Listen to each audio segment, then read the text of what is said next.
Există în inima Dobrogei un drum șerpuit care duce către cel mai frumos loc din acest ținut.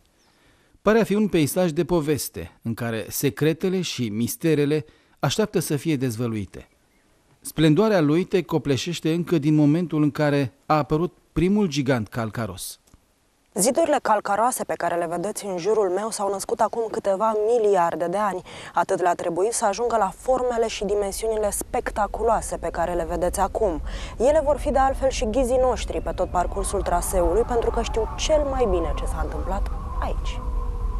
În această zonă liniștită, unde vântul este unicul martor al existenței uriașilor de calcar, apar din când în când intruși. Sunt turmele de animale care traversează rezervația și calcă în picioare speciile rare de plante.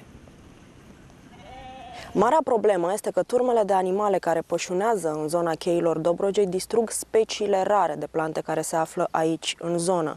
Pe viitor există riscul ca vegetația să dispară definitiv, lăsând calcarele dezbrăcate de învelișul lor confortabil.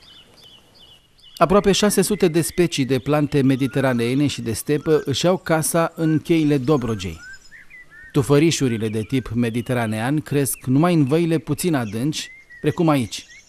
Este locul care le priește cel mai tare, datorită umezelii. Vișinul turcesc tronează pe culmile puțin mai însorite, pentru că îi place mai mult căldura, aproape de silvostepe și pădurile xerofile din rezervație. În zonele mai uscate se întinde vegetația de stepă, cu ierburi dese, rezistente la secetă, gustoase și sățioase, și deci atât de căutate de turmele de animale.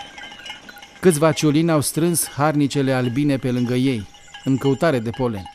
Pietrele de la cheile Dobrogei au o poveste milenară, care așteaptă să fie spusă oricărui trecător dornic să o afle. Pe această stepă dominată de calcar, în urmă cu câteva milioane de ani, mamuții, rinocerii lânoși și leii se plimbau nestingheriți pe aceste platouri în căutare de hrană. Odată cu glaciațiunea, au dispărut, înghițiți fiind de schimbările climatice. Dovezi ale existenței giganților de altădată se află tot în pietre, în fosilele descoperite aici, în peșterile de la cheile Dobrogei. Acum, zona este populată de popândăi, care ies din bârlogurile lor în căutare de hrană. Vremea frumoasă îi îndeamnă la joacă încă de la răsăritul soarelui. Reptilele stau ascunse bine în așteptarea prăzii. Pe undeva printre ierburi tremură și câțiva iepuri și șoareci de câmp. Apar însă din ce în ce mai des gâștele, pescărușii, ciorile și berzele. Ele și șoimii, care dau câte un ocol de fileului în căutare de hrană.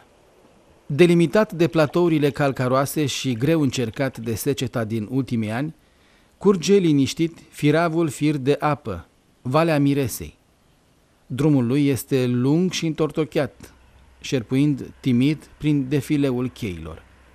Pe traseul lui, 14 peșteri îi apără malurile, oferind bun ascunziș pentru vietățile din zonă. Ascunsă de ochii trecătorilor, peștera la izvor ține în măruntaiele ei colonii întregi de lilieci, care ies la lumină doar în căutare de hrană. Este una dintre cele mai cunoscute speologilor care au reușit să o cerceteze în amănunt.